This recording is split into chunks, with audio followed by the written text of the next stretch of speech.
भारत एक कृषि प्रधान देश है।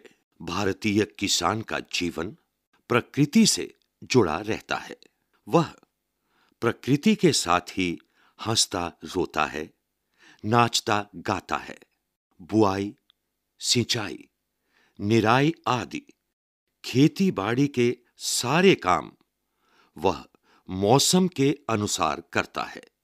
जब चारों तरफ हरियाली छा जाती है, वृक्ष लताएं फूलों से लद जाती हैं, तब मानव भी गुनगुनाने लगता है। जब खेत खलिहान अनाज से भर जाते हैं, तब उसके पांव थिरक उठते हैं। वह उत्सव मनाने के लिए मचल उठता है। त्योहारों का जन्म यहीं से होता है। पोंगल नई फसल का त्योहार है। ये संक्रांति के दिन मनाया जाता है। तमिलनाडु का यह प्रमुख त्योहार है। यह जनवरी में मनाया जाता है। पोंगल में खेतों से सुनहरे रंग का नया धान कटकर किसान के घर आता है। गन्ने के खेत की फसल तैयार होती है। बागीचे में हल्दी का पौधा लहलहा उठता है। इन्हें देखकर किसान का मन नाच उठता है। उसके जीवन में मिठास आ जाती है। संक्रांति के दिन नए चावल का मीठा भात बनाकर सूर्य को चढ़ाया जाता है। इसी मीठे भात को पोंगल कहते हैं। इसी से त्योहार का नाम पोंगल पड़ा है। तमिलनाडु में पोंगल त्योहार पौष मास में आरंभ के 4 दिनों तक मनाया जाता है। पोंगल के पहले दिन लोग भोगी का त्योहार मनाते हैं। पूरे घर की सफाई की जाती है। इससे पर्यावरण स्वच्छ हो जाता है। भोगी के दिन शाम को बच्चे ढोल और बाजे बजाकर खुशियां मनाते हैं। पोंगल के दिन घर आंगन को रंगोली से सजाते हैं। नहा धोकर सभी लोग नए कपड़े पहनते हैं। उस दिन सब कुछ नया होता है। आंगन में अंगीठी जलाकर नए बर्तन में पोंगल पकाया जाता है। बर्तन में हल्दी का पौधा बांध दिया जाता है। गन्ने के रस में नई फसल का चावल पकाया जाता है। जब चावल उबलकर ऊपर उठता है, तो उसमें दूध डाल देते हैं। दूध के साथ उफनता हुआ पोंगल बर्तन के ऊपर से उमड़ता है और चारों ओर रिसकर आंच में टपक पड़ता है।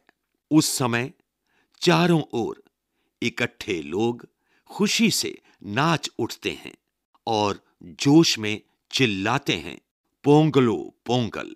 उन्हें प्रसन्नता होती है कि सूर्य और अग्नि ने पोंगल का भोग स्वीकार कर लिया है। लोग अपने पास पड़ोस में पोंगल बांटते हैं। उसके बाद मित्र और सगे संबंधी सब मिलकर बढ़िया भोजन करते हैं।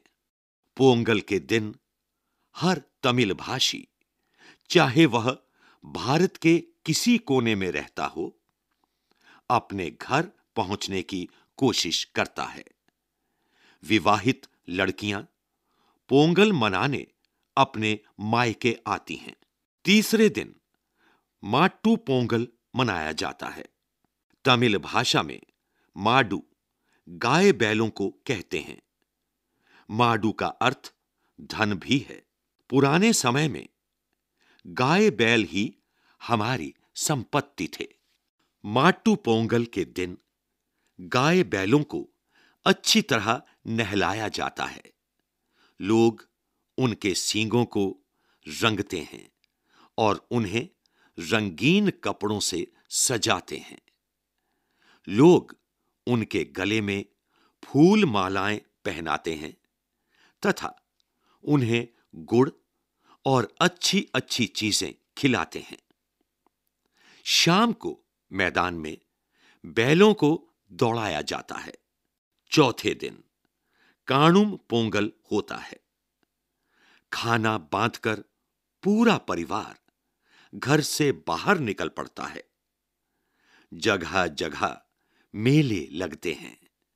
लोग मेलों में घूमते हैं या आसपास के स्थान देखने के लिए चल पड़ते हैं। इस तरह चारों दिन लोग अपने दैनंदिन कामों से छुट्टी लेकर इस त्योहार का आनंद लेते हैं। खेती से संबंधित यह त्योहार पूरे भारत में किसी न किसी रूप में मनाया जाता है। गुजरात से लेकर बंगाल तक लोग इसे संक्रांति के नाम से मनाते हैं। उत्तर भारत में संक्रांति पर स्नान का महत्व है। गंगा, यमुना, नर्मदा, क्षिप्रा आदि नदियों में लोग स्नान करते हैं। चावल और मूंग की दाल की खिचड़ी बनाकर खाते खिलाते हैं। महाराष्ट्र में यह तिल गुड़ का त्योहार है। तिल स्नेह का प्रतीक है और गुड़ मिठास का। लोग एक दूसरे को तिल गुड़ देकर कहते हैं, तिल गुड़ घ्या गोड़ बोला, अर्थात तिल और गुड़ खाओ और मीठा बोलो। पंजाब में संक्रांति से एक दिन पहले लोहड़ी का त्योहार मनाते हैं। लोहड़ी का अर्थ है छोटी या छोटी संक्रांति।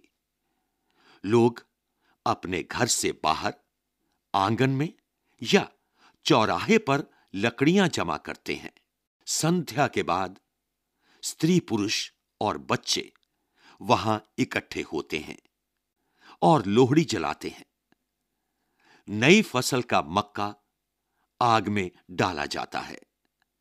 यह खील की तरह फूल उठता है। लोग मक्के की फूली अर्थात खील और तिल की रेवड़ियां बांटते हैं। आपस में प्रेम से मिलते हैं। अरुणाचल प्रदेश में पानुंग का त्योहार भी इसी समय मनाया जाता है। विविधता में एकता भारत की विशेषता है। एक ही त्योहार को लोग विविध रूपों में मनाकर भारत की सांस्कृतिक एकता को मजबूत बनाते हैं।